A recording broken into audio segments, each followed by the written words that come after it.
Hello po mga kababayan, magandang umaga, magandang gabi, magandang hapon, magandang tanghali po sa inyong lahat kung saan man po kayo ngayon.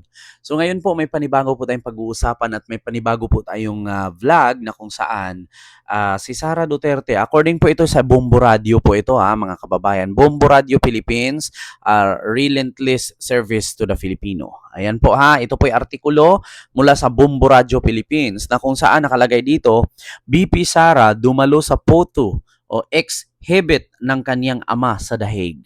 So ayan po mga kababayan. Kung nakita nyo naman po dyan ay ayan po si Sara Duterte, si Vice President Sara ay nasa photo exhibit nga po ito ng kaniyang ama sa dahig. So maraming ang nagko-comment dito mga kababayan at maraming napareact no ng mga netizen. So ito po mga kababayan, i-check ko po at basahin po natin yung naturang artikulo ng Bumbu Radyo. Ito po. Nakalagay po dito, mga kababayan, binisita ni Vice President Sara Duterte ang isang photo exhibit na inaalay sa kanyang ama na si dating Pangulong Rodrigo Roa Duterte sa Laan Van Riagan o Regan in Gorbatjub Street sa The Hague, Netherlands. Ang naturang pagbisita ay kasabay ng pagdiriwang ni BP Sara sa kanyang kaarawan ng Mayo 31 habang nakakulong ang dating Pangulo sa International Criminal Court or ICC dahil sa kasong crimes against humanity kaugnay ng kanyang war on drugs. So nakalagay pa dito, maaalalang si Duterte ay inaresto noong Marso 11 sa kasalukuyang naghihintay pa ng confirmation of charge hearing sa ICC sa Setyembre ng taong ito. Ayon sa isang poll or ayon sa isang survey, 62% ng mga Pilipino ay naniniwalang mahalagang harapin ni Duterte ang paglilitis sa ICC, habang 61% naman ang naniniwala na makatulong ito upang matuklasan ang katotohanan tungkol sa mga pagpatay sa kanyang war on drugs. So ito pa, dugtong mga kababayan. So ayun nga, nandoon nga sila.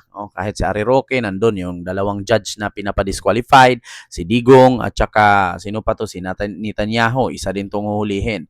Actually mga kababayan, itong artikulo ng Bumbu Radyo na ito ay may mga iba't sari-saring komento po ito.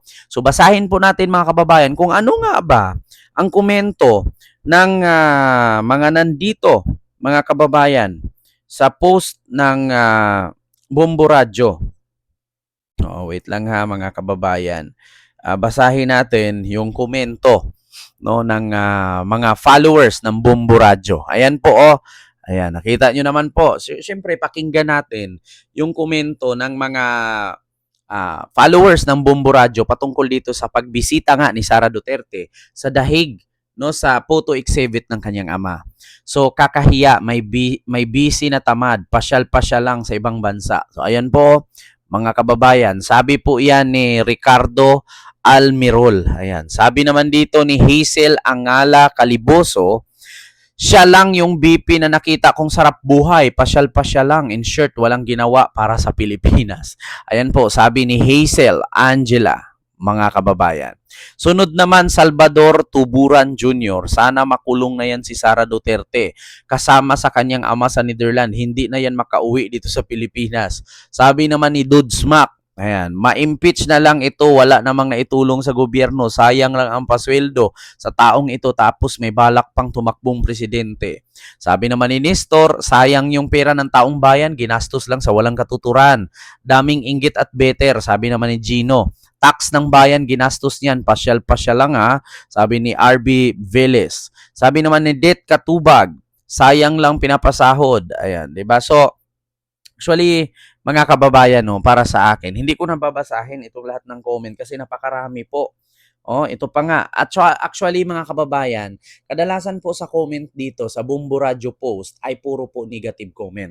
So nakalagay dito mga kababayan ay iba-iba.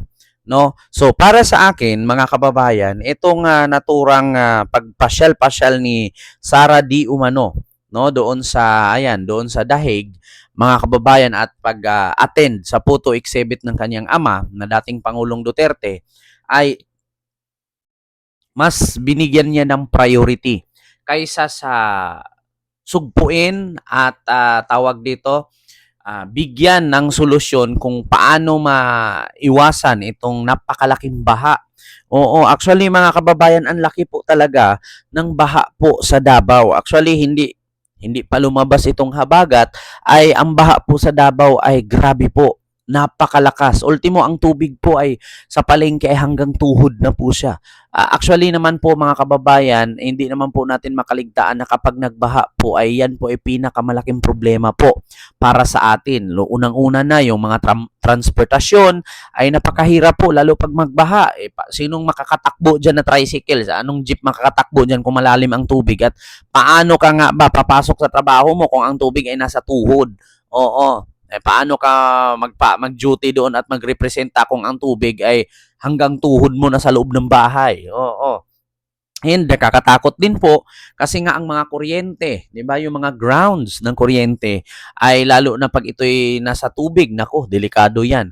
So, mga kababayan, ito po, alam niyo sa totoo lang para sa akin ha, wag po kayo magalit sa akin, lalong-lalo na mga DDS na makasuporta kay Sara. Ito'y opinion ko lang po at reaction ko lang po na sa totoo lang, si Sara Duterte po ang pinaka-worst na Vice President sa ating bansa sa kasaysayan ng Pilipinas. Sa loob ng ilang dumaan ng mga Vice Presidente sa ating bansa, si Sara Duterte po ang pinaka-worst. Wag po kayo magalit sa akin na which is totoo po yan. Si Sara Duterte po ang pinaka-worst na Vice President sa ating bansa. Bakit? Siya lang po yung Vice Presidente na kauna-unahan, no, na mai-impeach at siya ang kauna-unahang Vice Presidente na babae na matanggal sa posisyon, no? Sana hindi i-hokus-pokus, hindi walang bugos, walang budol or walang scam itong impeachment ni Sara, no? So, alam naman po natin na siya po ang kauna-unahang Vice President na walang kwenta. Huwag kayong magalit sa akin, which is totoo po ito, no? Biruin ninyo. Instead na unahin niya, solusyonan, maskin yung kanyang lugar, yung kanyang lalawigan, kahit hindi niya solusyonan yung buong Pilipinas, kahit hindi na siya mag-duty dyan as a Vice President. Pero susolusyonan niya din po sana yung kanyang lugar na kung saan ang Davao City na ang lalim po at lubog po ito sa baha. Oo. Wala. Kung naalala nyo noon, nagbaha ang Metro Manila. Si Sara Duterte po ay wala sa Pilipinas kasi doon po siya sa Germany at nanood ng concert. So ngayon naman, mismong lugar na niya ang Davao City. Ang lagi nilang pinagyabang, pinagmalaki na malinis, maganda. No? Na kahit maglakad ka doon ng hating gabi, wala daw problema dahil walang katao-tao, malamang sa malamang walang tao kasi tulog nga naman. 'Di ba? Ikaw ba naman alas 12 ng gabi, anong igigising mo diyan? Madagit ka pa ng aswang, madagit ka pa ng wakwak. Hindi naman to katulad sa BGC ang Davao City na kahit maglakad ka sa gabi, may mga pulis. Oo, may mga taong namamasyal. Diyan sa Davao, anong papasyalan mo diyan sa Davao? Oo, bukod na nga sa nalilito ka sa kalsada, mawawala ka pa. Yung Waze nga dyan. Pag nag-Waze ka sa Davao, ikot-ikot ka, mali-mali nga yung daanan na ituro sa'yo ni Waze. Bakit? Kasi ultimo si Waze nalilito.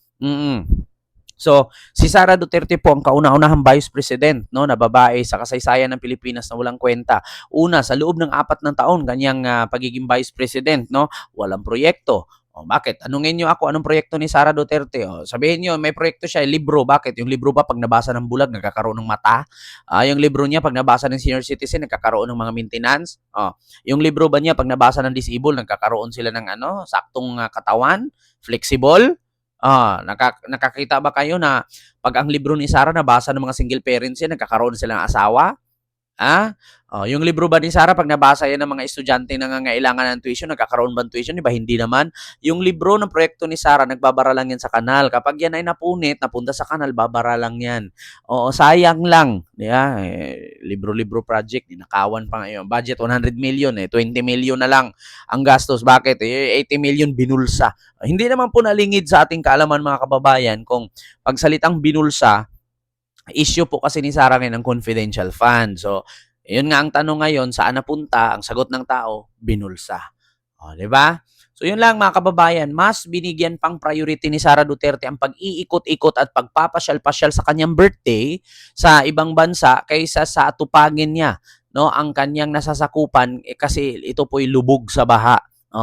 Mas binigyan niya priority yung pagligala nila ni Aimee at yung pagpunta niya sa kanyang tatay na kung saan pag nakalaya ang kanyang tatay o kahit bisitahin ang kanyang tatay, hindi naman po ito nakakatulong sa ating bansa. Ano pong koneksyon sa Pilipinas pag nakalaya or makulong ang kanyang tatay? Hindi po nakakatulong ang kanyang tatay sa panahong ito.